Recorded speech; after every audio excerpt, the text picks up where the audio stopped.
What's up, guys? It's Meow, and I am back with another video. And, well, the NASCAR Truck Series race at Gateway is currently under a red flag due to a power outage, due to an accident, blew out a transformer. So, with that being said, I figured right now, how about I do my SummerSlam predictions video, which I was already planning on doing, but now I can get it out of the way a little earlier. So, please make sure to drop a like and subscribe. I'm gonna have like 11 different videos coming out this week between tonight and Sunday. Between this video, I've got a pair of race reviews that are gonna have to go up, both the Cup and truck race reviews. Truck from tonight, Cup from Sunday. No Xfinity race review due to work. Um, and then I'm gonna have a bunch of diecast reviews to do and whatnot. So yeah. Please, again, like I said, please make sure to drop a like and subscribe. And let's go ahead and let's get on with it, shall we? Also want to acknowledge CM Punk's return to AEW. Freaking awesome. It's been 7 years too long. Congrats. Welcome back. And can't wait to see what you do over there. But anyway, so let's get into the matchups for SummerSlam. And we have got a stacked lineup. Like 10 different matches. Don't know if anything's going to happen, if there's going to be a pre-show. If there is, I don't know what's going to happen there. And I'm also not going to make any assumptions on what could happen with the Money in the Bank cash-in from Big E because of the fact that Baron Corbin stole the briefcase last week, and I didn't see anything earlier about about Big E getting it back. If Big E still had it, my thought would be that he might cash in during SummerSlam. But, we'll see what happens with him and Baron and whatnot. So, I'm going to get into the matchups that I think are the easiest to decide to figure out first, and we'll just go from there. And the absolute easiest one to predict is Eva Marie against one of my favorites, Alexa Bliss. And, yeah, this is going to be an absolute squash match. Alexa Bliss is going to pick up the W. And Piper, no, I will not refer to her as Dewdrop. Her name is Piper. She will turn on Eva. The real question, I think it's a foregone conclusion. I'm 99.9% sure this is going to happen. If they make Alexa lose to Eva, I would be shocked. I would abso-fucking-lutely be shocked. I mean, WWE's fucked up before, but I don't think they would fuck that up. If they did, like, what the actual fuck? But no, I don't think that's going to happen. And as far as Alexa goes, obviously the feud with Eva and Piper, I hope we get something better for her. Honestly, I want Alexa to feud with Nikki, regardless of whether or not she'll retain the title at SummerSlam, which we'll get into later. Um, I definitely want to see Alexa, like I said, feud with her. Obviously, or I shouldn't say obviously, but if I remember correctly, the Extreme Rules pay-per-view, Extreme Rules pay-per-view, which is coming up, is going to be in Alexa's hometown. So I'm wondering what's going to happen in the build-up to that. But we'll see what happens. I mean, I think, honestly, Nikki's probably the one person that could, snap Alexa out of her current character. But I don't think they're going to, but honestly, I don't think they're giving up Alexa's current character anytime soon. And I honestly hope they don't, because she's obviously enjoying it. I think there's plenty that they can still do with her, even with Bray not being there. And I think we'll see what happens. One thing I hope for, though, do not turn Elias into the Fiend. That's going to piss a lot of people off. Reason why I say that is because just look at him the last couple of weeks and all that shit. But anyway, the other match that I think is going to be the easiest to figure out, if I'm going to be honest here, is for the WWE Championship, Bobby Lashley against Goldberg-Lashley. He's winning this thing. Now, I did see something where Goldberg has never lost 3 straight matches on TV or something like that. Bruh, Honestly, I don't think I don't really think it matters. Lashley's gonna win. I just do not see Goldberg winning. And just, speaking of the Fiend, it still pisses me off that they had, that match, I believe it was last year or the year before, where Goldberg beat the Fiend for literally no fucking reason. It's one of those stupid losses that the Fiend got delivered, and it honestly sucks that he did. But I just don't see Goldberg winning. He said in a promo that he came out of retirement because of his son. Dumbass, you should have fucking stayed retired. And you want to know the crazy thing? He has 2 more matches contracted to him through 2023. Now, I don't know if that means 2 matches in 2022 and 2023 or 2 matches in general. Y'all want to do budget cuts? Cut him. Like, I'd like to know how much Goldberg is getting paid to only do a couple matches and a few appearances a year. What the actual fuck? Like, you have him for that when you cut Bray, Aleister, Braun, and a bunch of these other guys. Like, come on, man. So, Lashley, I just do not see him losing. If Big E hadn't had the Money in the Bank briefcase stolen from him by Baron, a lot of people have been thinking or figuring that Baron or Big E would cash in on um, on Lashley, and I certainly think that is possible. But again, because of the fact that Baron stole the contract, um, we don't know. So we'll have to wait and see on that. But again, I think Lashley retains. And I don't know what they're going to do after that because you're going to have to you're going to have to figure out who you're going to build up to then challenge him. I think there's a third match that is pretty easy to figure out, and honestly, I think that's Drew McIntyre against Jinder Mahal. Obviously, with Drew's win on Raw this past Monday, Jinder will not have his lackeys on the apron during the match, and even if they did, or even if he did, Drew's winning this thing. Um, and speaking of the Fiend again, there's been rumors or reports that Bray was supposed to face Drew at SummerSlam. And of course, because Bray's been released, and then you now see with Jinder facing him, it honestly makes me wonder. Well, then again, Jinder got brought back before Bray was ever released, or probably even before the thought of that came up necessarily.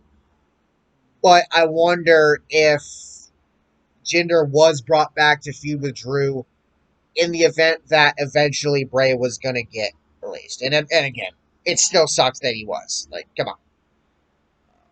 Bray actually tweeted earlier, which is neat to see. Wait, so there's that. So, Drew wins in that matchup. Now let's get on with the rest. So, we got a tag team match. AJ and Omos against RKBro, which is Randy Orton and Matt Riddle. Honestly, I think RK-Bro is going to get this. And I've seen people say that Omos will take his first L because he as getting pinned in this match, probably by Riddle. Honestly, I kind of like what they've been doing with Riddle and Orton. Obviously, Orton had been gone since before Money in the Bank, and then he came back. He came back on the Raw when that Bray was supposed to come back on a couple weeks ago. And, seeing what they've done the last couple of weeks, especially with this past Monday with Raw, I really think that Orton and Riddle are going to win. And I really don't have an issue with them tag team together. I think it's really interesting. It's an interesting dynamic, to say the least. And, yeah, so RK-Bro with the W there. Up next, the United States Championship match. Sheamus against Damian Priest. And I would argue that this matchup could go both ways. On one hand, I could see Sheamus winning and maybe they extend this feud beyond SummerSlam and maybe Priest wins at a later time, or Priest wins now, maybe they still feud a bit, or Ricochet feuds with Priest. I think at this point Morrison and Miz are going to split, so maybe they'll have one or both of them go for Priest if he wins the title, or even if Sheamus still has it. So that's going to be quite interesting. But I think my pick, I'm going to go with Damian Priest on this one. I think he's going to get it. I think he's going to do it. I think he's going to get the W. So we'll see what happens there. Up next, Edge against Seth Rollins. And I think a lot of people would say this is a dream match for these two. On SmackDown tonight, Edge kind of paid homage to his days of being in the Brood with Christian and Gangrel. And Seth Rollins got dumped on, literally. It was some really interesting shit. And honestly, I want to see Edge win this one. I really do. I can see why people would say that Seth would win. But honestly, going into this, and with that promo, man, I'm picking Edge. I'm picking Edge to win this one. I really want to see him win. And I think we'll see what happens after that. Maybe the feud gets extended a little bit. But I do think Edge will win this one. Especially getting revenge because Seth interfered in Edge's match with Roman at Money in the Bank, I believe it was. So, yeah. So Edge gets the W there. And then we have the sorry. Bit of a moment there. And then we have the SmackDown Tag Team Championship. The Usos against the Mysterios. And this has been some interesting shit with them. I've been really intrigued with what they've been doing. And, I'm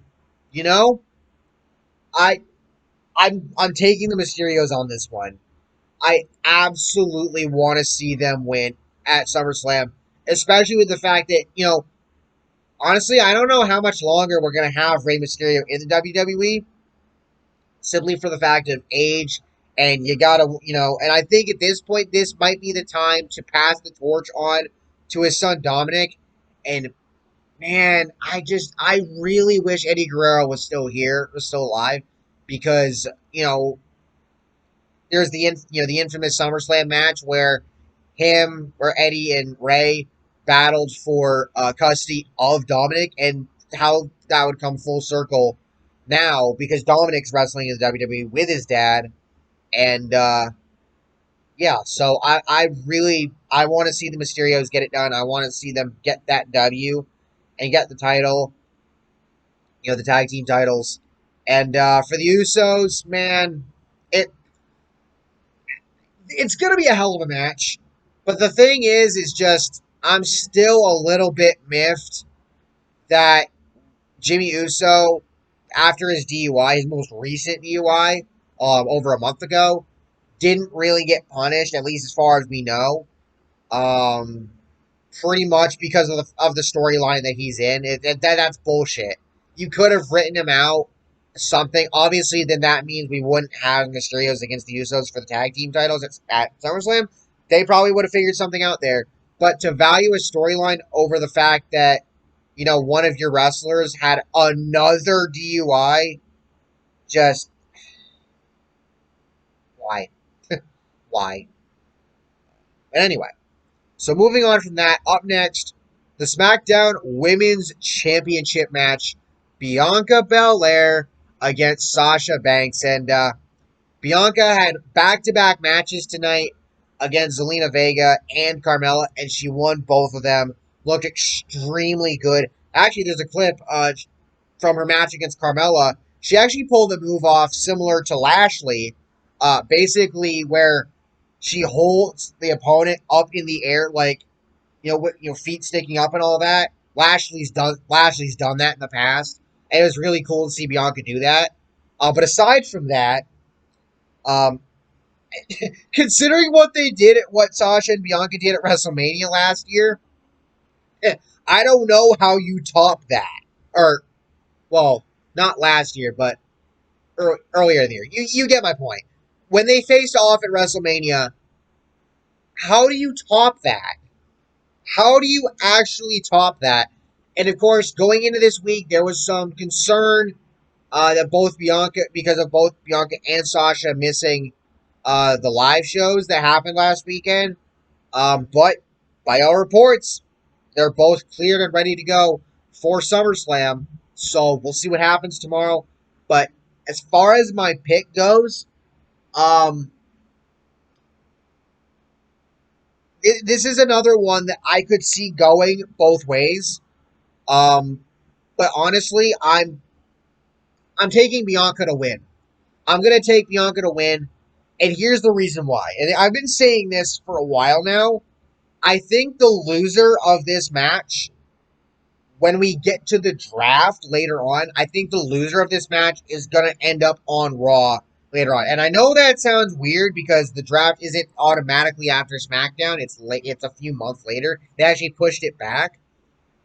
But to be honest with you, I could see that. And earlier in the year, not that it matters anything, but earlier in the year we saw Sasha and Alexa interact a little bit on Twitter, and it gave off the vibes that maybe Sasha wants to join Alexa, with what she's doing. And me personally, and I think a lot of other people would like to see that. I personally would like to see that.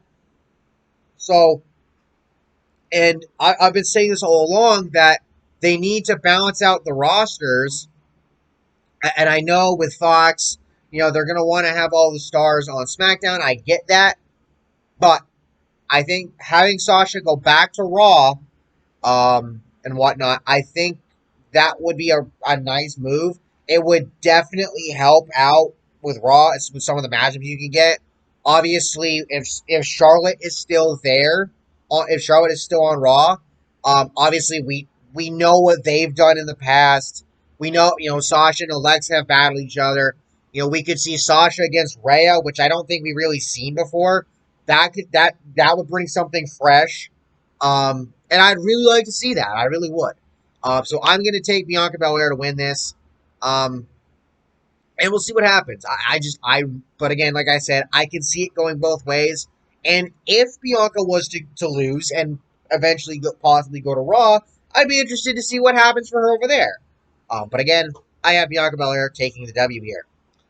Next up, we have the Raw Women's Championship, a triple threat match. Nikki A.S.H, Charlotte Flair, Rhea Ripley, and I'm going to get it out of the way now. I'm taking Nikki to retain this goddamn title. Here's the thing for me, alright? And I've seen this a lot. I made a video on this recently regarding Nikki and Alexa and how fans have treated them. Mostly with social media and some other stuff. Nikki at some of the live shows, has been dealing with getting booed. Apparently, possibly on Raw, she's gotten booed. And I can understand it to a little bit to a point. It's been explained a bit from some fans' perspective. I think some fans look at it as the character itself. Obviously, Nikki created this character. She has pushed it, and it's led her to win Money in the Bank and have, cash in on Charlotte, the third time Charlotte's been cashed in on, win the title, and now have this chance to try to retain it for the first time in SummerSlam. I think some of it might be that how fast it was that Nikki went from coming back with the new character to, getting the title, and I can understand all that, but on the flip side of that, having her lose so soon after winning it, and I know it's been about a month plus since Money in the Bank and, since she cashed in and won, but having her lose it so soon for her character would be quite detrimental. Now, if she does lose the title, I would personally hope it goes to Rhea. I don't want Charlotte getting another reign right now. Let's be honest here. I'm sorry, but look, I've said it before and I'll say it again. Charlotte will never be as good as her father Rick ever was, regardless of how many titles they give Charlotte. And it really has to do with how she's pushed and how many and the length of the reigns and all that shit. But anyway, I have Nikki retaining here. And I would, again, like I said before, when talking about Alexa's match, I would love to see her and Alexa feud. I think that's something that they want to do. And, we'll see how long that goes. Again, if Sasha ends up coming to Raw sometime in the future, I'd love to see how that dynamic would all work out. We'll see. But I have Nikki retaining here. And yeah. So that will lead us to the final match of the night, the main event, the big one, the one that's for all the marbles. And that is the WWE Universal Championship match, Roman Reigns against John Cena.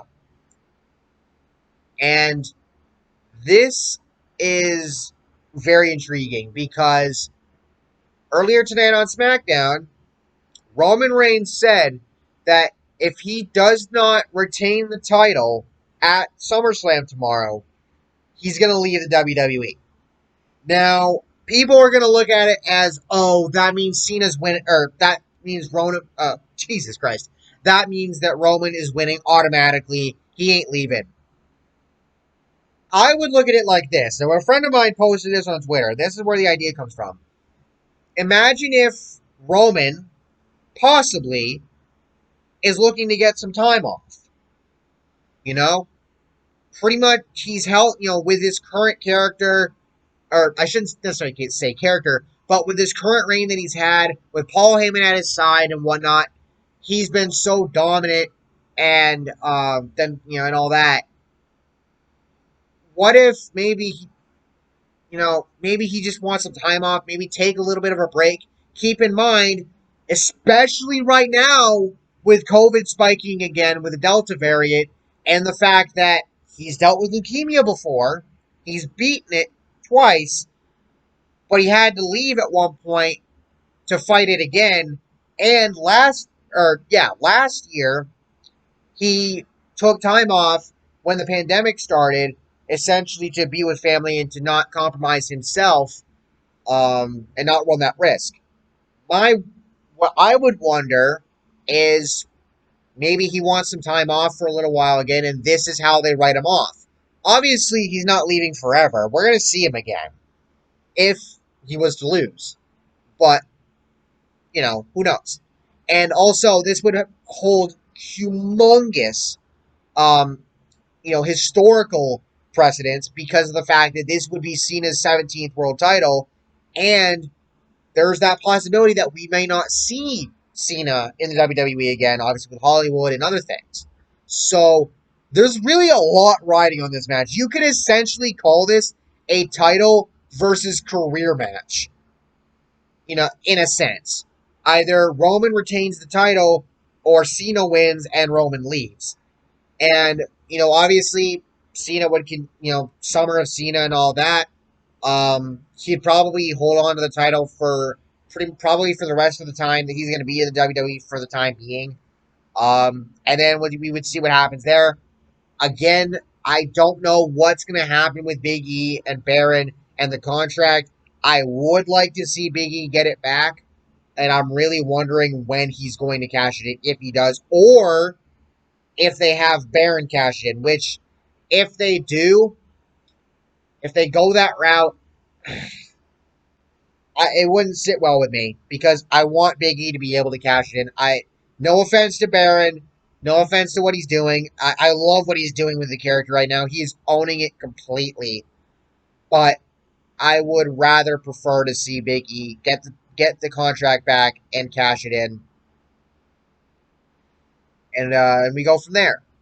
But with all that being said, those are my predictions. Winners being RK-Bro, Alexa Bliss, Drew McIntyre, Damian Priest, Edge, The Mysterios, Bianca Belair, Nikki A.S.H, Bobby Lashley, and John Cena. Let me know your thoughts down below, and I will see you all next time. Peace.